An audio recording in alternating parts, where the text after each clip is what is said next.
Eh bien, peut-être un favori pour la victoire d'étape lâché, Laurent Belay.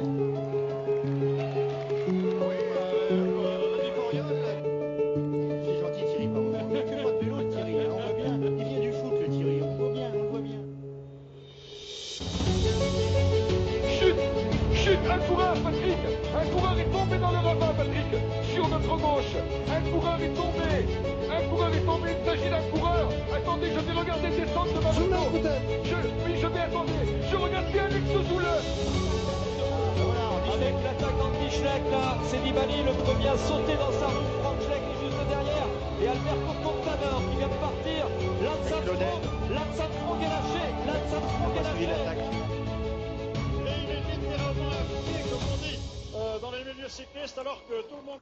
Bonjour à toutes et à tous et bienvenue pour ce nouvel épisode des commissaires de course, la sortie du dimanche en ce dimanche 18 avril, jour de l'Amstel Gold Race, première des trois épreuves de la semaine ardennaise, des trois grandes classiques World Tour qui se disputent aujourd'hui aux Pays-Bas et mercredi et dimanche en Belgique. Avec moi aujourd'hui pour débriefer cette course et puis le reste de l'actualité de la semaine, il y a Théo. Salut Théo. Bonsoir tout le monde. Et Greg. Salut Greg. Bonsoir à tous. Et donc Baptiste à la présentation pour une fois. Je ne sais plus si je me suis présenté ou pas au début. Donc je le disais en intro, on a vu, c'était aujourd'hui l'Amstel Gold Race avec la victoire de Wout van Aert. On va longuement revenir bien sûr sur la course, mais avant, on va faire un mini tour de l'actu de la semaine, des autres courses. Et d'abord Greg, évidemment, je sens que tu piaffes pour évoquer avec nous la grande semaine de Delco au Tour de Turquie. Que d'émotion incroyable avec la victoire de José Manuel Diaz. Tout à fait. Au général. Faut dire que le Tour de Turquie c'était un peu une spéciale sprinter. Peut-être on va dire un mot aussi sur le retour en grâce de Cavendish. Il n'y avait qu'une seule étape de montagne où il l'a remporté. Enfin c'est José Manuel Diaz donc il a remporté. Quatre victoires de Cavendish, hein, je précise. Voilà.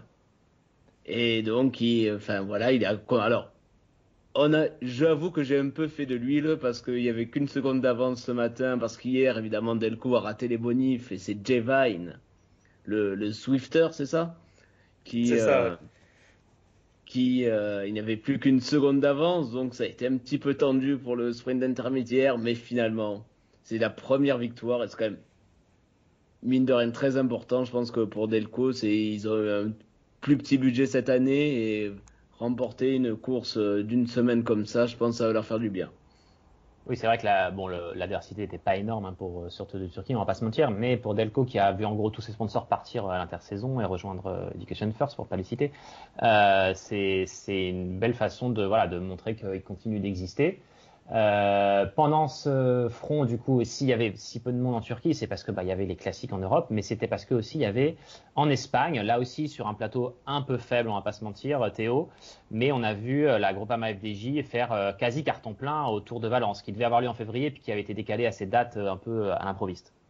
Oui, c'était une course assez étrange avec un plateau vraiment pas folichon, seulement trois World Tour dont Cofidis, donc deux World Tour et demi.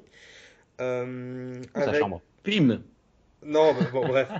Avec un parcours pas fantastique où on attendait. Il y avait un chrono pas très long de 15 km, une étape accidentée, on va dire une étape de moyenne montagne accidentée, et sinon des étapes qui étaient plutôt destinées à des sprints. La Groupama a vraiment été dominante. Il y a trois coureurs qui ont gagné. Desmarques qui a gagné deux sprints, Mike Scottson, pardon, qui a gagné la première étape en la jouant de manière très fine tactiquement, et Koum qui gagne le chrono ex général. Pas grand chose à dire dessus, sinon que c'est vraiment une semaine qui permet de lancer la dynamique pour la Groupama, avec la victoire de Gaudu le dernier jour au Pays Basque aussi. Pour les fans des équipes françaises, et je pense à Benjamin, on a vu deux Français être en forme sur l'étape de moyenne montagne. Elie Gesbert qui revient bien après une très très grosse blessure en début de saison l'an dernier, et Victor Lafay qui est aussi un coureur avec un gros potentiel. Je crois qu'il a été champion de France Espoir, mais qui avait des soucis pas mal de pépins de santé aussi. et qui ont terminé deuxième sur l'étape de montagne derrière Henrik Mas. Et on a aussi eu des magnifiques tactiques de la Movistar qui ont fait n'importe quoi entre Oliveira et Mas, et en plus ils n'ont pas eu de chance. Oui, voilà, parce que bon, pour le dire, même s'il aurait sans doute perdu le général quand même, Mas a crevé dans le dernier kilomètre du chrono, donc c'est quand même aussi pas de bol. Mais Oui, mais Oliveira perd la course pour 6 secondes alors qu'il a bossé, il a bossé pour Mas durant toute l'étape de moyenne montagne. Enfin bref. Mais voilà, ça fait plaisir pour tous les fans de Groupama dont je fais partie. Mais c'était pas la course de la décennie non plus, quoi. certes. Alors, autre épreuve qu'il y a eu cette semaine, mercredi dernier, il y avait la Flèche Brabançonne, qui est traditionnellement la course qui fait un peu la transition entre les Flandriennes et les Ardennaises. D'abord par sa place dans le calendrier, parce que c'est entre les deux dimanches du Tour des Flandres et de l'Amstel Gold Race, mais aussi même par son parcours, avec un parcours voilà un peu mixte, avec des pavés, mais quand même pas aussi durs que les monts pavés des Flandriennes, et des petites bosses courtes à l'Ardennaise. Ça se court dans la région de Bruxelles. Et on a vu la victoire d'un jeune coureur, d'un jeune Britannique qui fait un printemps assez exceptionnel, un Thomas Pidcock, 21 ans seulement, qui avait déjà fait 5e d'Estrade Bianche, 3e à Kuurne, très en vue aussi sur les Flandriennes plus cotées, même si il n'avait pas obtenu de bons résultats, et qui donc s'est payé le luxe de s'offrir Wout van Aert dans un petit sprint en côte sur la Flèche Brabançonne mercredi.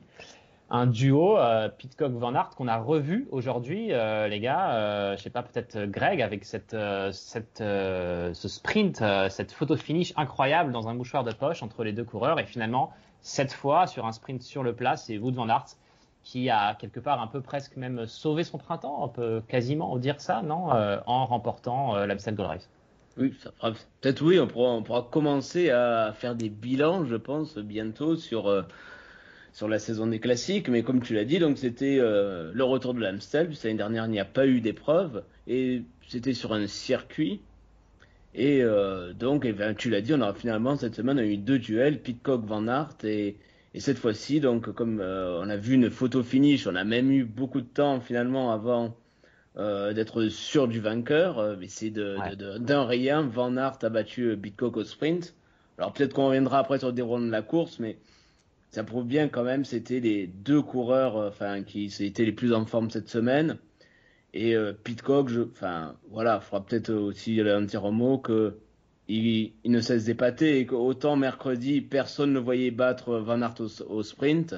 Je pense que si mercredi, c'est la grosse surprise de voir battre au sprint, autant là, le voir encore le plus fort. Il est même quasiment à l'initiative, à l'attaque dans le Coburg. C'est lui qui fait la différence.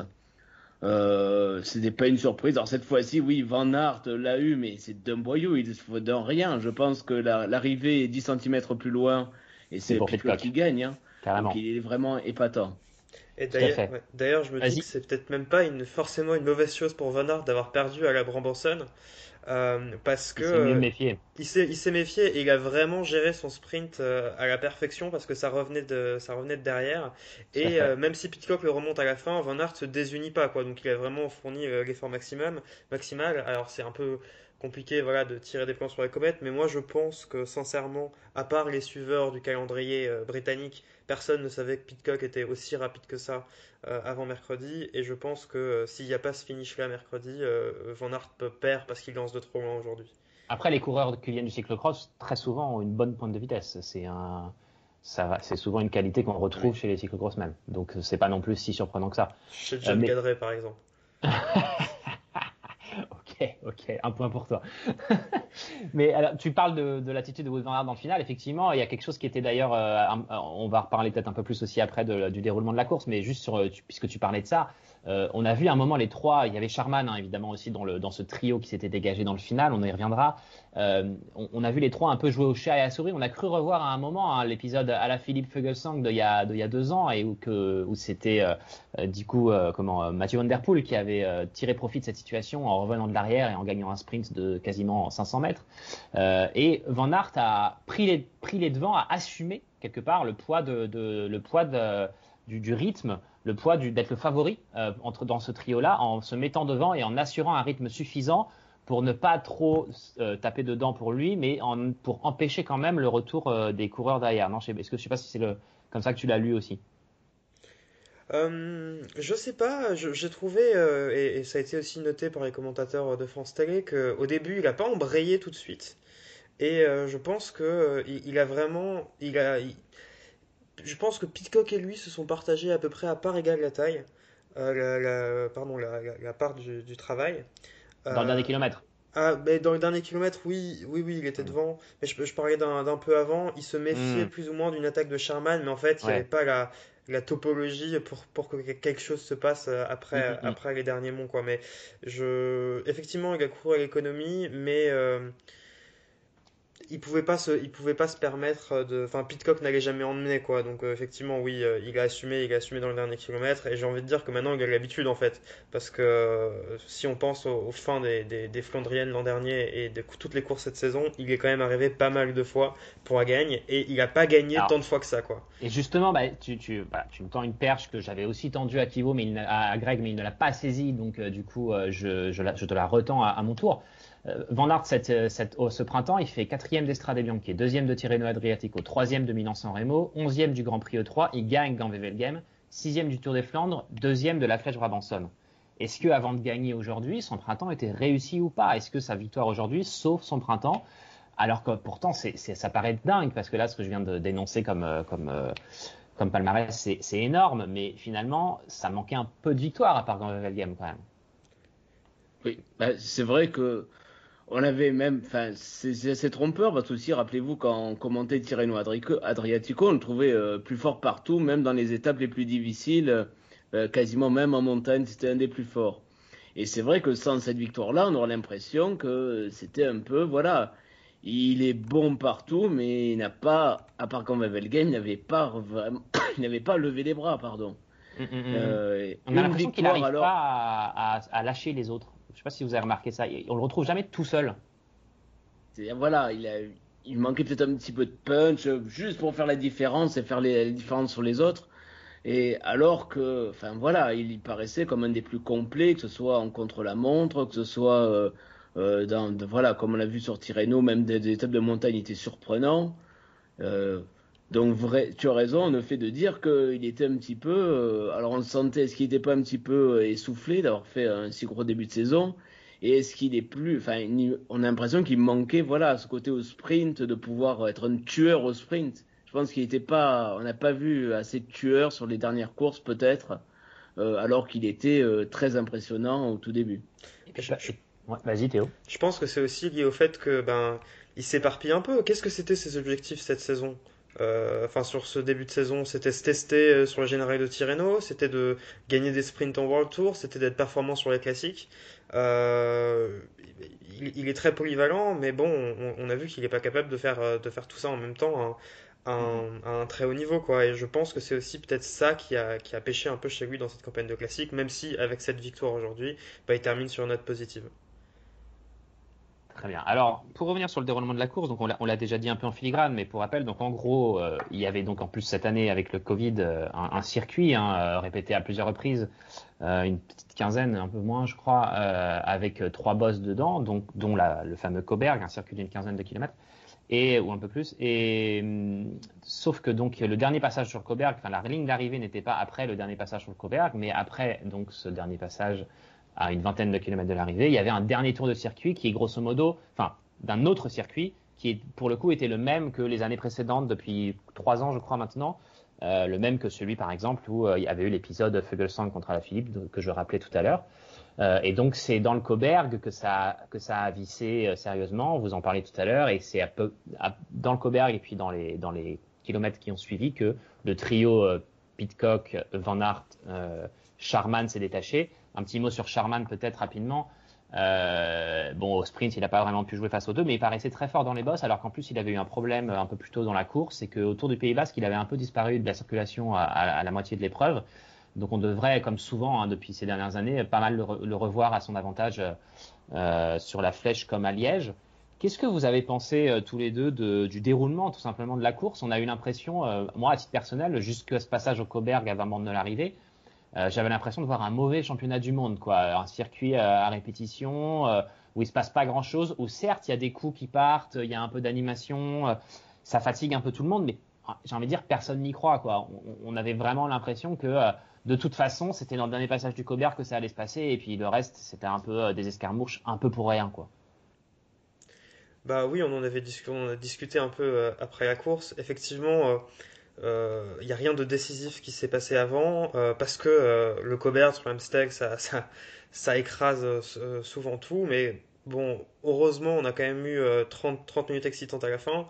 On a eu un effet Coberg, mais on l'a eu à 20 km de la fin, hein. Donc j'ai vu beaucoup de gens râler sur le forum de VCN pendant la course sur le fait qu'on s'ennuyait. C'est vrai, mais je trouve que ça aurait pu être pire. Après, du coup, je pense que ça donne une course très spéciale où, ça reste quand même l'Amstel, donc avec beaucoup de changements. Il faut toujours être positionné. Et je pense qu'il y a le physique des coureurs a été entamé différemment avant justement dernière ascension du Coberg. Et je pense qu'il ne faut pas tirer de conclusions trop définitives de ce qu'on a pu voir aujourd'hui par rapport à ce qui va se passer sur la Flèche et sur Liège-Bastogne-Liège. Je sais pas ce que t'en penses, Kivo, mais par exemple, bon, on peut mettre un peu les pieds dans le plat. Julien Alaphilippe a pas semblé souverain aujourd'hui, mais moi ça m'inquiète pas plus que ça.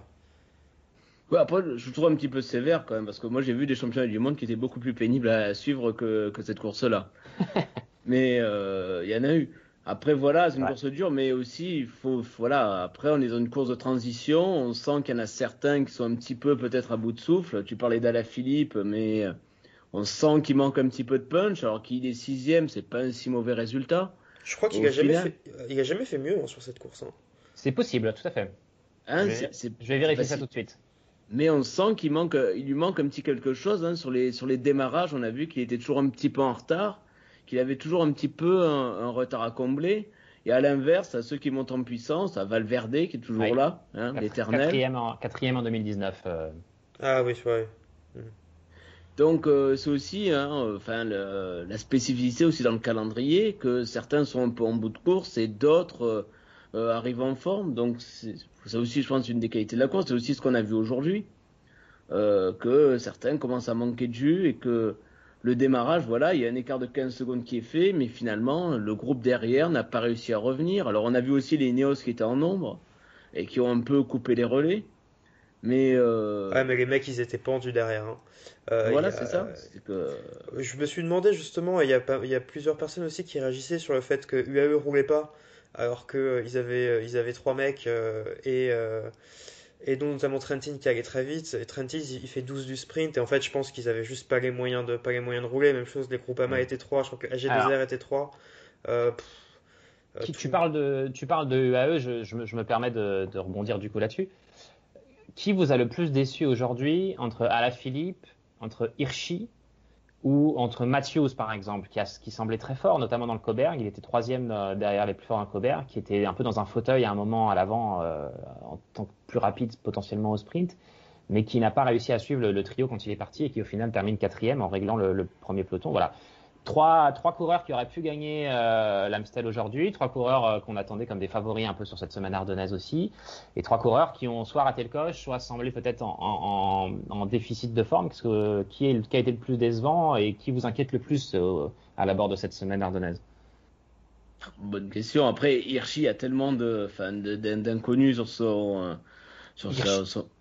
sur son état physique. je précise juste que Hirschi fait 35e aujourd'hui, mais il est dans le groupe Il est dans le groupe, oui, il est là. qui fait Oui. la quatrième place. Donc il est quand même à la pédale, il était quand même là. Mais on l'a jamais trop vu à l'avant, tandis qu'à la Philippe, on a vu son maillot, même assez tard d'ailleurs. J'ai l'impression qu'il a été longtemps, on va un petit peu chercher du regard pour savoir où il était placé. C'est finalement, voilà, qu'à 20-25 km de l'arrivée qu'on a vu les quick steps remonter à l'avant et le remonter. Mais enfin, je trouve que c'est des situations qui sont quand même très différentes, hein, de ces trois coureurs. Théo, Ouais. qu'est-ce que t'en penses? Julien Alaphilippe a dit qu'il préparait vraiment à fond cette semaine ardennaise. Donc, si on regarde toute sa saison, on peut tenter d'y voir une montée en puissance et être déçu par sa forme aujourd'hui. Après, moi, je pense que l'Amstel, c'est important, c'est une course importante, mais il a qu'une seule course en tête, c'est Liège-Bastogne-Liège. Il était pas mal. dans le Coburg, mais après on sait que Alaphilippe c'est un coureur qui a des fois tendance un peu à se faire sauter le caisson et il a semblé vraiment surtout en difficulté après pour récupérer. Je suis pas forcément déçu ou inquiet de sa course. Je pense que Mark Hirschi, il a passé un trop mauvais hiver pour être performant sur les Ardennes. C'est déjà bien qu'il soit à ce niveau-là. C'est pas une déception, mais je trouve que Michael Matthews, c'est quand même un coureur enfin, très intéressant, très polyvalent, mais qui, je le vois mal gagner en fait un jour une vraie course, pardon, pas une vraie course, mais une grande course, une grande classique, parce il est le meilleur nulle part et en plus tout le monde a encore l'image de Matthews excellent sprinter et du coup il a toujours un peu la pancarte et je vois pas la configuration dans laquelle il pourrait gagner un jour ce genre de course peut-être en se focalisant un peu plus en perdant un peu de poids je sais pas. Je suis un peu voilà circonspect devant la carrière de ce coureur même s'il enfin il a un très bon niveau et il a gagné plein d'étapes et plein de courses en retour. Voilà, je suis un peu circonspect. Après, quand on voit le niveau devant, enfin, de Pidcock et Van Aert, qui sont quand même des coureurs un petit peu hors du commun, c'est vrai que c'est difficile de s'imposer, enfin voilà, de gagner dans ces conditions aussi. Après, je dis ça, c'est du vélo. L'an dernier, on voyait Mark Hirschi comme le mec qui allait, enfin, Hirschi à la Philippe, le duel sur les Ardennaises pour toutes les années à venir. Bon, voilà, qu'est-ce qu'il en est aujourd'hui. Il y a 2 ans, c'est Fuglsang qui était vraiment à un niveau exceptionnel. C'est du vélo, on ne sait jamais ce qui va se passer. Du coup, peut-être faut se concentrer sur le temps court. Et sur le temps court, je trouve que le coureur qui a les perspectives les moins réjouissantes parmi les 3 dont tu parlais, Baptiste, je pense que c'est Matthews. C'était la course qui lui convenait le mieux aujourd'hui. Et je le vois pas, je le vois peut-être dans les 10 à la Flèche, mais je le vois pas performer sur Liège. Ouais, méfiance, parce que j'allais dire, Matthews, c'est pas comme ça, enfin, on n'y pense pas comme ça spontanément, mais Matthews à la Flèche Wallonne, il a quand même parfois déjà été excellent sur le mur de vie. De mémoire, ouais, c'est ça, il a 2 top 10, il fait 5e en 2018 et 8e en 2019. Mais donc, du coup, on parlait de ces 3 courants-là. Je vous emmène sur la Flèche Wallonne mercredi et puis sur Liège dimanche. D'abord, la Flèche, le mur de vie mercredi. Qui, alors, pour gagner? Parce que, pour rappel, le dernier vainqueur l'an dernier à la Flèche Wallonne, c'est Mark Hirschi. Et les 2 années précédentes, c'est Julien Alaphilippe. Mais si on nous écoute ce soir, c'est peut-être pas pour eux, quoi, cette fois. Est-ce qu'il y aurait pas un gars dans le peloton qui aime bien la Flèche Wallonne et qui est particulièrement en forme Il leur a gagné genre 5 ou 6 fois. Ouais. Un Espagnol qui est de 40 ans. Ouais, voilà. Exemple. On pense à Valverde. Ce serait incroyable de revoir Valverde. Ce serait même inconcevable, non, Greg? Il y a un mois, on se pensait qu'il allait même plus jamais gagner encore de course, quoi. C'est ça. Vous savez, il y a quelques semaines, on le voyait, on se disait, ben, ça y est, c'est la saison où quand il est 40e sur l'UAE, enfin, ou quelque chose comme ça, on se dit, ben, ça y est, c'est fini. Sur Estrade Bianche aussi, on ne le voit pas. On se dit, c'est bon, c'est terminé c'est terminé, c'est peut-être la saison de trop.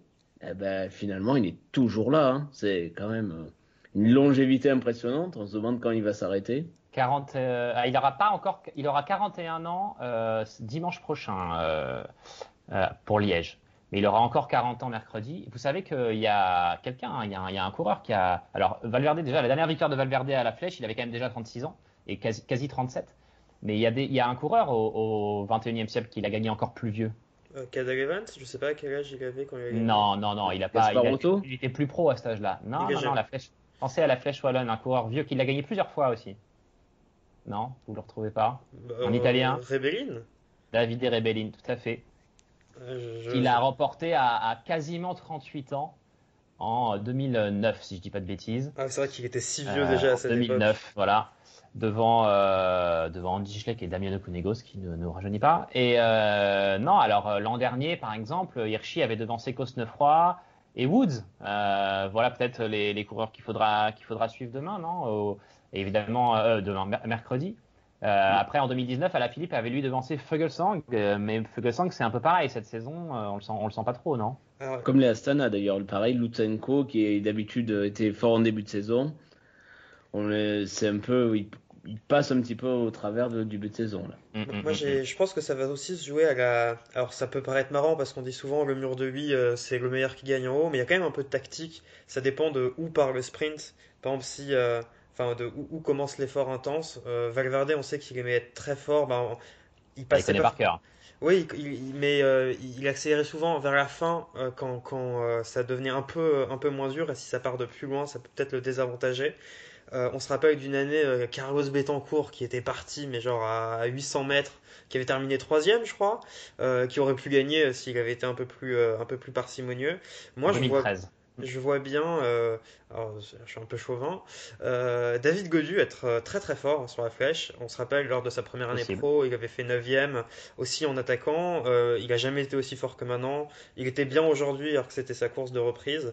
Et bon, pour la victoire, ça va être compliqué, mais pour un podium, je pense que c'est tout à fait possible.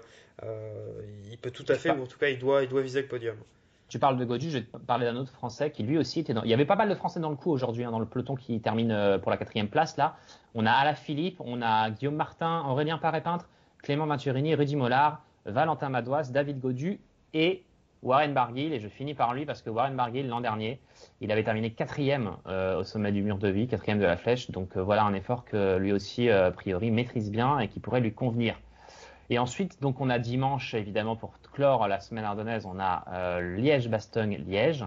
Et là, le vainqueur sortant, c'est qui? Le vainqueur sortant, c'est peut-être bien, vous rappeler, on se rappelle évidemment de Liège. Bon, c'était un peu compliqué l'an dernier, mais avec Liège qui avait eu lieu, je sais même plus à quelle date, en septembre, en octobre. Après les championnats du monde.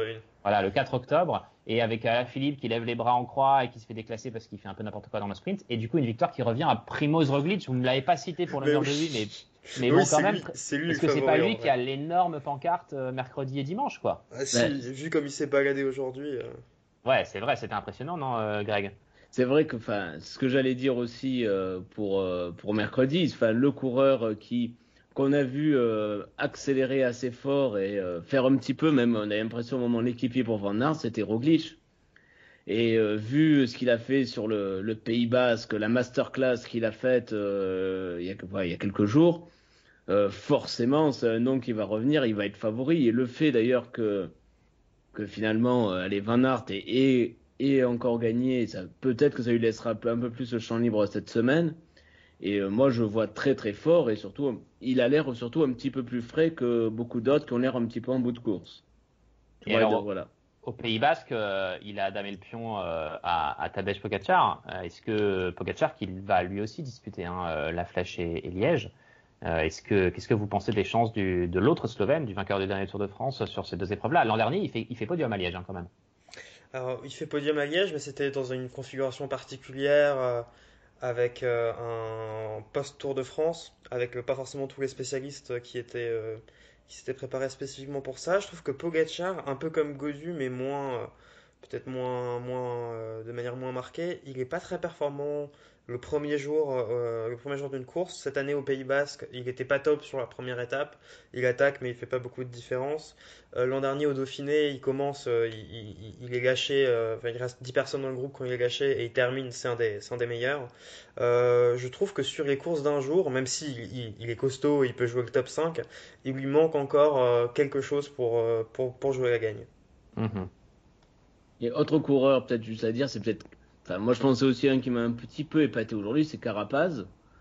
Ouais. Sur un profil finalement où on ne l'attend pas trop. Je pense qu'on était assez peu à l'attendre sur les classiques, ou assez peu habitué à les voir sur ce type de parcours. Ça peut être, pourquoi pas, pour des courses de cette semaine, aussi un candidat. Quand on l'a vu aussi à l'avant, alors évidemment il était moins fort que les autres, il finit dans le premier groupe. Mais on l'a vu assez offensif, on l'a vu tenter sa chance, et ma foi, pourquoi pas le voir briller cette semaine. Allez les gars, c'est l'heure de terminer l'émission et de terminer en se plantant en beauté comme d'habitude avec nos pronostics. Donc je veux le vainqueur et le meilleur français pour la Flèche Wallonne et pour Liège-Bastogne-Liège. Pour vous donner un peu plus de temps pour réfléchir, je vais commencer avec la Flèche. Et donc pour la Flèche, moi je vais dire une victoire de Primoz Roglic et je vais dire en premier français Warren Barguil. Théo. Je vais essayer d'être original. Je vais dire Pidcock pour la Flèche. Et oui, parce qu'il fait lui aussi toute la semaine ardennaise. Et et David Gaudu, mais ça va pas laisser beaucoup de choix. David Gaudu pour premier français. Ouais. Greg, la flèche. Alors, je vais dire Pogacar D'accord. et je vais dire Alaphilippe en premier français. Ok, et alors tu Classique. peux enchaîner, Greg, du coup, avec Liège. Ah bah, allez, je vais dire Roglic. Tiens, la revanche de l'autre Slovène. Ok, Et- et en premier français. En premier français, ben, je vais dire.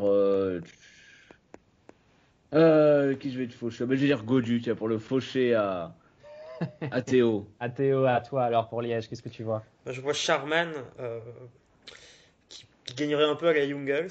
Et en premier français, Alaphilippe. Voilà. D'accord. Eh ben écoutez, vous m'avez piqué, enfin tu m'as piqué Charman que je voulais citer à Liège aussi. Du coup, je me sens un peu démuni et je vais dire, eh ben vous savez quoi, je vais dire Valverde à Liège avec cette arrivée plate là, sur un replat. Voilà, ce serait bien sale, mais ce serait comme ça. Et en premier français, du coup, je vais dire Guillaume Martin, qu'on n'a pas cité, mais qui était aussi pas mal aujourd'hui à l'Amstel et qui pourrait, comme il aime, enfin, il est vraiment très en forme là depuis le début de saison aussi. Et donc, je le vois assez bien faire une belle doyenne dimanche. Voilà. Et ben, écoutez, on se retrouvera justement dimanche. Ouais, vas-y, Greg. Ouais, justement, il y a aussi le Tour des Alpes, je crois, cette Pardon, tout à semaine, fait. et que beaucoup vont guetter les mal de dos, les rhumatismes de Eh certains. Donc, ça sera aussi à suivre cette semaine. Tout à fait, à Tour des Alpes qui, comme d'habitude, sera très montagneux. Et on a pas mal enfin, on a un peloton plutôt sympa. Il y a quelques candidats pour le Sivakov, prochain Vlasov. Giro. Voilà, il y a Sivakov qui est là, il y a Vlasov, il y a Simon Yates, Bilbao, Dan Martin, Jay Hindley, qui avait fait deuxième du Giro l'an dernier, Romain Bardet, là aussi. Voilà, on a un petit plateau sympathique et une épreuve généralement sympa à suivre. On fera le point sur le Tour des Alpes et sur les 2 classiques belges de la semaine dimanche prochain. En attendant, passez une bonne semaine et à très bientôt pour une nouvelle émission des commissaires de course. Salut, merci. Salut à Salut tous. tout le monde.